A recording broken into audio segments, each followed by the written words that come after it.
ആദ്യമായി പരിശുദ്ധ അമ്മയ്ക്കും തിരുക്കുമാരനും ഞാൻ 1000 നന്ദി പറയുന്നു. എൻ്റെ പേര് നിമ്മി. ഞാൻ വയനാട്ടിലെ മാനന്തവാടിയിൽ നിന്നാണ് വരുന്നത്. ഇതെൻ്റെ ചേച്ചി നിഷ. ഞാൻ കൃപാസനത്തിൽ 2023 മാർച്ച് 11 വന്ന് ആദ്യം ഉടമ്പടി എടുക്കുന്നത്. ഉടമ്പടി എടുക്കാനുണ്ടായ ഒരു സാഹചര്യം എന്ന് പറയുന്നത്, എൻ്റെ രണ്ടാമത്തെ മോൻ്റെ ഡെലിവറി കഴിഞ്ഞതിന് ശേഷം എനിക്ക് രാത്രിയിൽ ഉറങ്ങാൻ പറ്റാത്തൊരവസ്ഥയുണ്ടായി. രാത്രി ആകുമ്പോൾ വല്ലാത്തൊരു പേടിയായിരുന്നു, ഉറങ്ങാനേ കഴിയുന്നില്ലായിരുന്നു. അങ്ങനെ ആ സമയത്ത് എൻ്റെ ആൻറ്റിയാണ് എന്നോട് വന്ന് പറഞ്ഞത്, ആലപ്പുഴയിൽ കൃപാസനം എന്ന് പറഞ്ഞൊരു സ്ഥലമുണ്ടെന്നും അവിടെ പോയി പ്രാർത്ഥിച്ചാൽ നിൻ്റെ അവസ്ഥ മാറുമെന്നും എന്നോട് പറഞ്ഞു. അതനുസരിച്ച് ഞാനിവിടെ വന്നു ഉടമ്പടി എടുത്തു. ഉടമ്പടി തൈലം നെറ്റിയിൽ വെച്ച് പ്രാർത്ഥിച്ചു.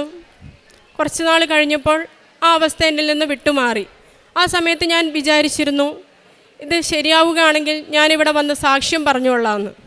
കുറേ നാൾ കഴിഞ്ഞ് ഞാൻ ഇങ്ങനെ മനസ്സിലാക്കി, ഇത് എല്ലാവർക്കും ഡെലിവറി കഴിയുമ്പോൾ ഉണ്ടാകുന്ന ഒരവസ്ഥയാണ്, ഇത് സാക്ഷ്യം പറയേണ്ട കാര്യമൊന്നുമില്ലയെന്ന്. അങ്ങനെ ഞാൻ മനസ്സിൽ വിചാരിച്ചു. കുറച്ച് നാൾ കഴിഞ്ഞപ്പോൾ പിന്നെയും എനിക്ക് ഇതേ ഒരവസ്ഥ തന്നെ വന്നു. രാത്രിയാകുമ്പോൾ വല്ലാത്തൊരു പേടി, ഉറങ്ങാൻ പറ്റാത്തൊരവസ്ഥ. ആ സമയത്ത് ഞാൻ പരിശുദ്ധ അമ്മയോട് പറഞ്ഞു, അമ്മേ, ഞാൻ ജപമാല റാലിക്ക് വന്ന് പങ്കെടുത്തുകൊള്ളാം, ഇവിടെ അൾത്താരയിൽ വന്ന് അമ്മയുടെ മുമ്പിൽ വന്ന് സാക്ഷ്യം പറഞ്ഞുകൊള്ളാമെന്ന്. അങ്ങനെ ഞാൻ ഇവിടുന്ന് ലഭിച്ച ഉടമ്പടി തൈലം നെറ്റിയിൽ വെച്ച് പ്രാർത്ഥിച്ചു. രാത്രിയിൽ കിടക്കുമ്പോൾ ബെഡിൽ ഉപ്പ് കൊണ്ട് കുരിശ് വരച്ചു പ്രാർത്ഥിച്ചു. അങ്ങനെ ആ അവസ്ഥ എന്നിൽ നിന്ന് പൂർണ്ണമായി മാറി. രണ്ടാമത്തെ ഒരു സാക്ഷ്യം എനിക്ക് പറയാനുള്ളത്, ഞാൻ സഹകരണ വകുപ്പിലാണ് ജോലി ചെയ്തു വരുന്നത്. എനിക്ക് വയനാട്ടിൽ നിന്ന് മലപ്പുറത്തേക്ക് ജോലി സ്ഥലമാറ്റം ലഭിച്ചു. ആ സമയത്ത് എനിക്ക് മക്കളെയും വീട്ടിലാക്കി പോകാൻ വല്ലാത്തൊരു ബുദ്ധിമുട്ടായിരുന്നു. ഞാനിവിടെ വന്ന് ഉടമ്പടിയിൽ ഒരു നിയോഗം വെച്ചു. ജോസഫ് അച്ഛനെ കണ്ട് ബ്ലെസ് ചെയ്തു. അങ്ങനെ ഞാൻ മലപ്പുറത്തേക്ക് പോയി. അവിടെ ചെന്ന് കുറച്ച് നാൾ കഴിഞ്ഞപ്പോൾ ഞാൻ ട്രാൻസ്ഫറിന് റിക്വസ്റ്റ് കൊടുത്തു. 3 വർഷം കഴിയാണ്ട് ജോലി സ്ഥലമാറ്റം തിരികെ ലഭിക്കുന്നില്ല എന്നാണ് അറിയുന്നത്. ഞാൻ റിക്വസ്റ്റ് കൊടുത്ത ആ ഫോം രാവിലെ ഡെയിലി ബ്രെഡിൽ വെച്ച് പ്രാർത്ഥിക്കും. അങ്ങനെ കൃത്യം 1 വർഷമായപ്പം എന്നെ തിരികെ വയനാട്ടിലേക്ക് തന്നെ സ്ഥലമാറ്റം നൽകി പരിശുദ്ധ അമ്മ അനുഗ്രഹിച്ചു. എൻ്റെ കൂടെ റിക്വസ്റ്റ് കൊടുത്ത ആൾക്കൊന്നും സ്ഥലമാറ്റം ലഭിച്ചില്ല. എനിക്ക് മാത്രമാണ് പരിശുദ്ധ അമ്മ സ്ഥലമാറ്റം നൽകി അനുഗ്രഹിച്ചത്. മൂന്നാമത്തെ ഒരു സാക്ഷ്യം പറയാനുള്ളത്, എൻ്റെ ചേച്ചിയുടെ ഒരു രോഗസൗഖ്യമാണ്. ഞാൻ ഇവിടെ വന്ന് ഉടമ്പടി എടുക്കുന്നതിന് മുമ്പ് തന്നെ ചേച്ചി ഇവിടെ വന്ന് ഉടമ്പടി എടുത്തിരുന്നു. ഉടമ്പടി എടുത്തെങ്കിലും ചേച്ചി ഉടമ്പടിയുടെ നിബന്ധനകൾ പൂർണ്ണമായി പാലിച്ചിരുന്നില്ല.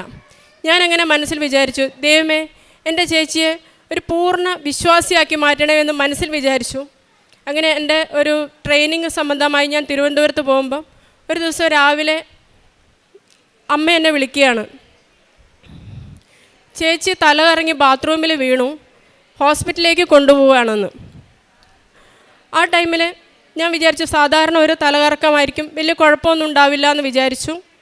പിന്നെ വൈകുന്നേരമായപ്പോൾ അമ്മ പറഞ്ഞു, ഫുഡ് ഇൻഫെക്ഷനാണ്, കാര്യങ്ങൾ കുറച്ച് ക്രിട്ടിക്കലാണ്, ഇൻറ്റേർണൽ ഓർഗൻസൊക്കെ ഡാമേജാണ്, ചേച്ചിയെ കൽപ്പറ്റയിൽ നിന്നും കോഴിക്കോടേക്ക് കൊണ്ടുപോവുകയാണ്. ഞാനപ്പോൾ പരിശുദ്ധ അമ്മയോട് ഞാൻ പ്രാർത്ഥിച്ചു, പരിശുദ്ധ അമ്മേ, ഞാനും ചേച്ചിയും വന്ന് ഇവിടെ വന്ന് സാക്ഷ്യം പറഞ്ഞുകൊള്ളാം, ഒരു കുഴപ്പം കൂടാതെ എൻ്റെ ചേച്ചിയെ തിരികെ ലഭിക്കണമെന്ന്. ഞാൻ ആ ട്രെയിനിങ് പൂർത്തിയാകാതെ പിറ്റേ ദിവസം രാവിലെ ഞാൻ കോഴിക്കോടേക്ക് പോയി. ഞാൻ പോകുമ്പോൾ ഉടമ്പടി തൈലവും എൻ്റെ കയ്യിലുണ്ടായിരുന്നു. ഞാൻ കോഴിക്കോട് ചെന്നപ്പോൾ ചേച്ചി വെൻറ്റിലേറ്ററിലാണ്. ഞാൻ എൻ്റെ അമ്മയുടെ അടുത്ത് ഉടമ്പടി തൈലം കൊടുത്തു. ചേച്ചിയെ അമ്മ ഉടമ്പടി തൈലം വെച്ച് പ്രാർത്ഥിച്ചു. 2 ദിവസം കഴിഞ്ഞപ്പോൾ തന്നെ ചേച്ചി റിക്കവർ ആവാൻ തുടങ്ങി. 6 ദിവസം ഇന്ന് വെൻറ്റിലേറ്ററിൽ കിടന്ന ചേച്ചിയെ പിന്നെ റൂമിലേക്ക് മാറ്റി ദൈവം പൂർണ്ണമായൊരു സൗഖ്യം നൽകി. ഈ രോഗസൗഖ്യത്തെക്കുറിച്ച് ചേച്ചി പറയും. ആദ്യമായി പരിശുദ്ധ അമ്മയ്ക്കും യേശുക്രിസ്തുവിന് ഒരുപാട് നന്ദി പറയുന്നു. എൻ്റെ പേര് നിഷ. ഞങ്ങൾ വയനാട്ടിൽ നിന്ന് വരുന്നു പറഞ്ഞതാണല്ലോ. 2022 വരെ വലിയ കുഴപ്പമൊന്നുമില്ലാതെ അത്യാവശ്യം വിശ്വാസവും ഞായറാഴ്ച പള്ളിയിലൊക്കെ പോയി അങ്ങനെ ജീവിച്ചുകൊണ്ടിരുന്ന ഒരു വ്യക്തിയായിരുന്നു ഞാൻ. 2022 എനിക്ക് തൈറോയിഡിൻ്റെ ഓപ്പറേഷൻ ചെയ്യേണ്ടി വന്നു. തൈറോയിഡിൻ്റെ ഓപ്പറേഷൻ കഴിഞ്ഞു. ബയോപ്സിക്ക് അയച്ചു. റിപ്പോർട്ട് വന്നപ്പോൾ റിപ്പോർട്ട് പോസിറ്റീവായിരുന്നു.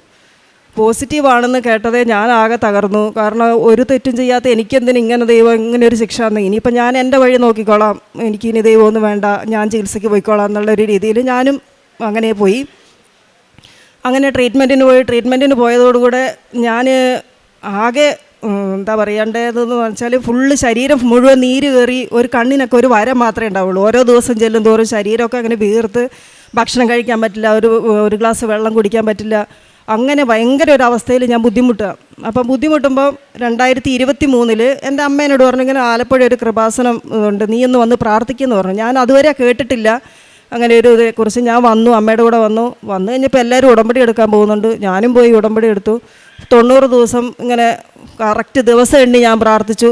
90 ദിവസത്തോടെ സകല കാര്യവും ബ്രേക്ക് ചെയ്തു. അതിൻ്റെ ഇടയിലൊന്ന് പത്രം കൊടുത്തു എന്നല്ലാതെ വേറെ ഒരു കാര്യവും ഞാൻ ചെയ്തിട്ടുണ്ടായിരുന്നില്ല. ഞാൻ വിട്ടു. 2025 ഡിസംബർ ഒക്കെ ആയപ്പോഴത്തേക്ക് ഞാൻ അസുഖം കൊണ്ട് വല്ലാതെ ബുദ്ധിമുട്ടി. എനിക്ക് ജോലിക്ക് പോകുമ്പോഴും ഒന്നിനും പറ്റുന്നില്ല, ഒരു ഡ്രസ്സ് ഇടാൻ പറ്റുന്നില്ല, ഇന്നിട്ട ഡ്രസ്സ് നാളെ ഇടാൻ പറ്റില്ല. അങ്ങനെ ഒരു അവസ്ഥയിൽ ഞാൻ ബുദ്ധിമുട്ടി കേട്ടപ്പോൾ എന്നോട് ഇങ്ങനെ മനസ്സിൽ പറഞ്ഞു, നീ കൃപാസനത്തിൽ പോവാം, ഒന്ന് സാക്ഷ്യം പറയാമെന്നൊന്ന് നേർച്ച നേര് ഒന്ന് നോക്കുമെന്ന് പറഞ്ഞു. ഞാൻ വേഗം ഒരു നേർച്ച നേർന്നു. ആ നേർച്ച നേർന്നതോടെ അവിടെ വിടുകയും ചെയ്തു. രക്ഷപ്പെട്ടാൽ പറഞ്ഞാൽ മതിയല്ലോ, എന്തിനാ വെറുതെ പറയുന്നതെന്നുള്ളൊരു ചിന്തയായിരുന്നു. ഫെബ്രുവരി 2024 11-ാം തീയതി ഞാനൊരു ഐസ്ക്രീമൊക്കെ കഴിച്ച് മാതാവിൻ്റെ അടുത്ത് പോയിട്ട് പറയുകയാണ്, മാതാവേ, ഇന്ന് 6 മണി എന്ന് പറയുന്ന ഒരു സമയമുണ്ടെങ്കിൽ ആ 6 മണിക്കകത്ത് എൻ്റെ വയറിൻ്റെ അസ്വസ്ഥതകൾ മുഴുവൻ മാറ്റിത്തരണം. കാരണം ഞാൻ ഇനി ജീവിച്ചിട്ട് കാര്യമില്ല, എന്തിനാണ് ജീവിക്കുന്നത്, അത്രമേ ഞാൻ ബുദ്ധിമുട്ട് അനുഭവിക്കുകയാണ്. അതുകൊണ്ട് 6 മണി എന്ന് പറയുന്ന സമയമുണ്ടെങ്കിൽ ആ സമയത്തിനകത്ത് എനിക്ക് സുഖമാക്കി തരണമെന്ന് മാത്രം പറഞ്ഞിട്ട് ഞാൻ മാതാവിൻ്റെ അടുത്ത് നിന്ന് ഇറങ്ങിപ്പോരാണ്.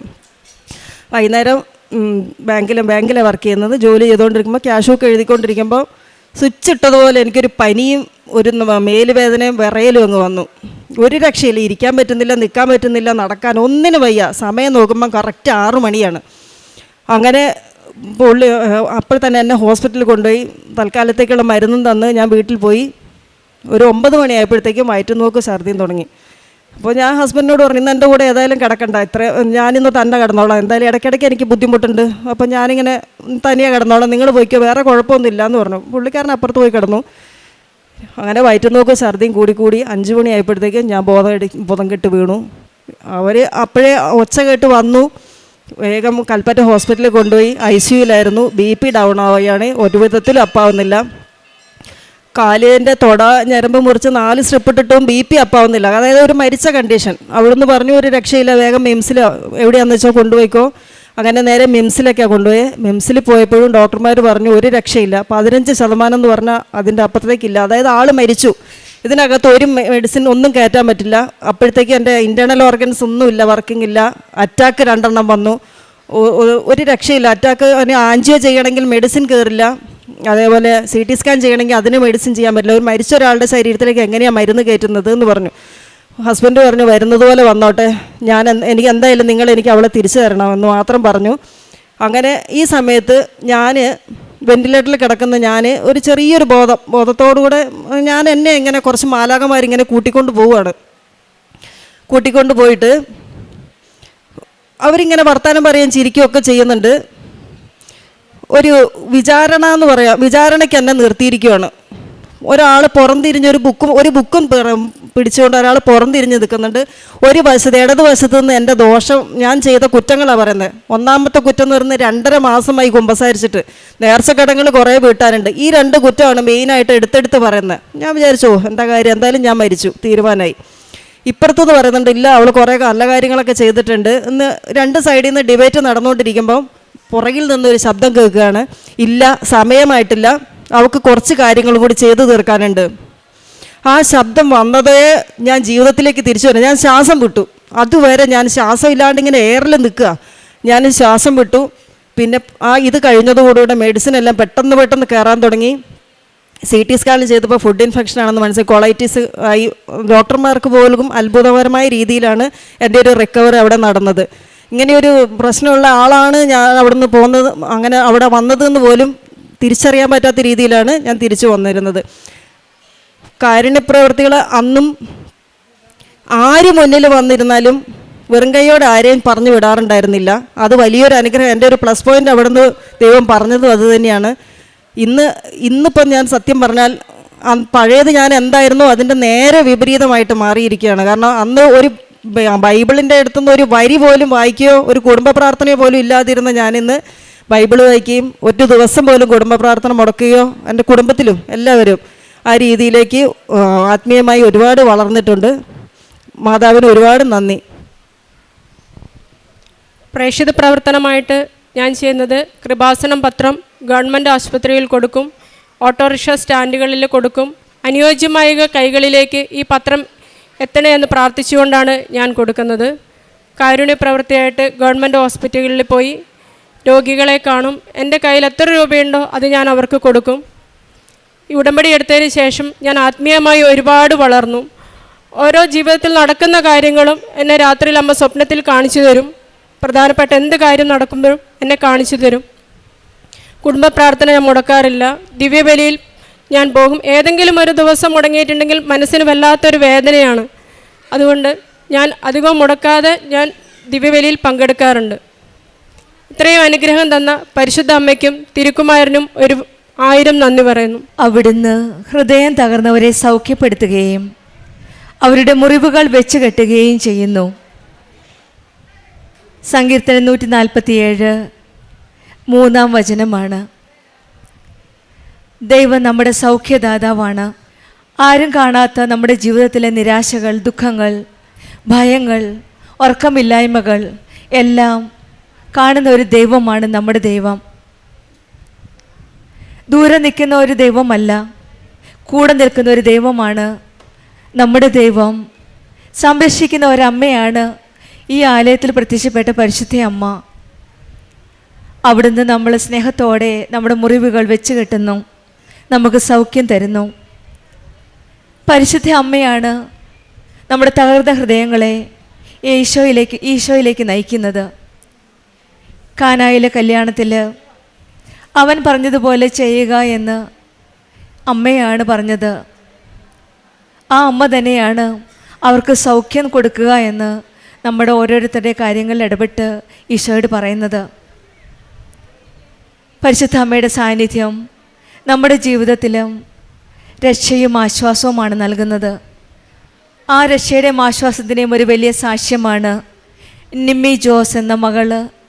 അപ്പോൾ മകളുടെ സഹോദരി നിഷയും നമ്മളോട് ഷെയർ ചെയ്ത് സാക്ഷ്യപ്പെടുത്തിയത് ഇവിടെ. ഈ മകൾ പറഞ്ഞതുപോലെ 2ാമത്തെ മകൻ്റെ ഡെലിവറിക്ക് ശേഷം ഉറങ്ങാൻ പറ്റാത്ത രാത്രികളായിരുന്നു. പിന്നീട് പ്രാർത്ഥിച്ചു, ഉടമ്പടി വസ്തുക്കൾ ഉപയോഗിച്ച് അതിനുശേഷം സുഖപ്പെട്ടു. പിന്നീട് വിചാരിച്ചു, ഇത് സാധാരണമാണല്ലോ, ഇതിന് സാക്ഷ്യം പറയേണ്ട കാര്യമൊന്നുമില്ല. അതുകൊണ്ട് ആ കാര്യം അങ്ങ് മറന്നു. പിന്നീടുള്ള ദിവസങ്ങളിൽ വീണ്ടും ഉറക്കമില്ലായ്മ ഈ മകളെ വീണ്ടും ഉണർത്തി. പിന്നീടാണ് ആത്മീയ ജീവിതത്തിലേക്കുള്ള ഒരു ഉണർവായിരുന്നു ഈ മകളുടെ ജീവിതത്തിൽ. ജപമാല റാലിയിൽ വന്ന് പ്രാർത്ഥിച്ച് സാക്ഷ്യം പറഞ്ഞുകൊള്ളാമെന്ന് നേർന്നു. പിന്നീട് ഈ മകൾക്ക് ആ ഉറക്കമില്ലായ്മയിൽ നിന്ന് പൂർണ്ണമായ ഒരു സൗഖ്യമാണ് ഈശോ കൊടുത്തത്. പിന്നീട് എൻ്റെ ജോലിയെ പറ്റിയാണ്. സാധാരണ ജോലി ഒരു ട്രാൻസ്ഫർ പുതിയ സ്ഥലത്തേക്ക് കിട്ടിക്കഴിഞ്ഞാൽ 3 വർഷം കഴിഞ്ഞുള്ള ട്രാൻസ്ഫർ തിരിച്ചു കിട്ടുകയുള്ളൂ. പക്ഷേ സമയ ചുരുക്കത്തിൻ്റെ അമ്മ ഈ മകൾ വിശ്വാസത്തോടെ പ്രാർത്ഥിച്ചപ്പോൾ 1 വർഷത്തിനകം തന്നെ ഈ മകളുടെ ആഗ്രഹപ്രകാരം ആഗ്രഹിച്ച സ്ഥലത്തേക്ക് തന്നെ തിരിച്ച് സ്ഥലം മാറ്റം കിട്ടി. പിന്നീട് ഈ മകൾ പ്രാർത്ഥിച്ച് സ്വന്തം സഹോദരിക്ക് വേണ്ടിയിട്ട് ഒരു നല്ലൊരു വിശ്വാസ ജീവിതം നയിക്കുവാനും ഈശോയുടെ അമ്മയോടും ചേർന്ന് നിന്ന് ഒരു മുന്നോട്ടുള്ള ജീവിതം നയിക്കുവാനും വേണ്ടി ആഗ്രഹിച്ചിരുന്നു. പിന്നീടാണ് ഈ മകളുടെ ഒരു വലിയ രോഗസൗഖ്യത്തിൻ്റെ കാര്യം നമ്മളോട് ഷെയർ ചെയ്തത്. അതായത് ഫുഡ് ഇൻഫെക്ഷൻ വന്ന കാര്യം. പക്ഷേ നിമ്മിയുടെ കാര്യത്തിൽ നമ്മളിങ്ങനെ മോള് പറഞ്ഞത് ഇങ്ങനെയാണ്. ആദ്യമായിട്ട് ഈശോയും അമ്മയെ പറ്റിയൊക്കെ കേട്ടപ്പോൾ അത്ര വലിയ വിശ്വാസമൊന്നുമില്ലായിരുന്നു. എല്ലാവരും പറഞ്ഞതുപോലെ ഇവിടെ വന്ന് ഉടമ്പടി എടുത്തു. 90 ദിവസം എങ്ങനെയോ പിടിച്ചു നിൽക്കി. കുറച്ച് പ്രാർത്ഥിച്ചു, പത്രമൊക്കെ എങ്ങനെയോ കൊടുത്തു. കിട്ടി എന്ന രീതിയിൽ ഉടമ്പടി ജീവിതം നയിച്ചു. പിന്നീടാണ് പെട്ടെന്ന് വീണ്ടും അസുഖം വന്ന് അതിൻ്റെ മൂർച്ഛതയിലെത്തി വെൻറ്റിലേറ്ററിലായപ്പോൾ വീണ്ടും ബഹുമാനപ്പെട്ട ജോസഫ് അച്ഛൻ പറയുന്ന പോലെ പ്രത്യക്ഷീകരണത്തിൻ്റെ സാക്ഷിയാക്കിയേക്കാം, അമ്മയെ എന്നെ സുഖപ്പെടുത്തണമേ എന്ന് പ്രാർത്ഥിച്ചു. ജോസഫ് അച്ഛൻ പലപ്പോഴും പറയും, നമ്മുടെ ഉടമ്പടി കത്തണമെങ്കിൽ പ്രത്യക്ഷീകരണത്തിൻ്റെ സാക്ഷിയാക്കി മാറ്റണേ എന്നുള്ളൊരു ഒറ്റ പ്രാർത്ഥനയേ ഉള്ളൂ. ആ പ്രാർത്ഥന ചൊല്ലിയപ്പോഴാണ് അന്ന് ദിവസം 6 മണിക്കാണ് ഒരു സമയം നിശ്ചയിച്ചാണ് ഈ മകൾ പ്രാർത്ഥിച്ചത്. പെട്ടെന്ന് ഹൈ ഫീവർ ആവുകയും പെട്ടെന്ന് വെൻറ്റിലേറ്ററിലാവുകയും ആ തകർന്ന നിമിഷങ്ങളിൽ, അതായത് ബോഡി മുഴുവനും നീര് വെച്ച് എന്താണ് എങ്ങനെയാണെന്നൊന്നും അറിയാൻ മേലാത്ത അവസ്ഥയിൽ പെട്ടെന്ന് ഹൈ ഫീവർ ആവുകയും അന്ന് തന്നെ ഹോസ്പിറ്റലൈസ് ആവുകയും ചെയ്തു. പിന്നീടാണ് മാതാവിൻ്റെ സാന്നിധ്യം ഈ മകൾ തിരിച്ചറിഞ്ഞത്. ആ ഹോസ്പിറ്റലിൽ ഒരു ദർശനത്തിലൂടെ മാതാവ് കൂടെ നിന്ന് പിന്നെ ഒരു വലിയൊരു മാറ്റമാണ് ഡോക്ടേഴ്സ് കണ്ടുപിടിച്ചത്. പെട്ടെന്ന് മരുന്ന് വർക്ക് ചെയ്തു, മെഡിസിനെല്ലാം ആക്ട് ചെയ്യാൻ തുടങ്ങി. മമ്മിയുടെ സാന്നിധ്യം കണ്ടപ്പോൾ മുതൽ തന്നെ ഈ മകളുടെ ജീവിതത്തിൽ ആ രോഗത്തിൽ നിന്ന് റിക്കവർ ചെയ്യാനായിട്ട് പെട്ടെന്ന് സാധിച്ചു. പിന്നീട് ഈ മകളും ഈശോയും അമ്മയിലെയും കൂടുതൽ അടുക്കുവാനായിട്ട് ശ്രമിച്ചു. ഓപ്പോസിറ്റായിട്ട് എന്തൊക്കെ ഉണ്ടായിരുന്നോ തുടക്കത്തിൽ, അതെല്ലാം നേരെ തിരിച്ച് വിപരീതമായി. ബൈബിൾ വായിക്കാനും പ്രാർത്ഥിക്കാനും ഈശോയുടെ അമ്മയോടും ചേർന്ന് നിന്ന് മുന്നോട്ടുള്ള ഉടമ്പടി ജീവിതം നയിക്കാനുള്ള ആഗ്രഹത്തോടെ ഈ മകളൊരു പുതിയ ജീവിതത്തിലേക്കാണ് കൈപിടിച്ച് വന്നത്.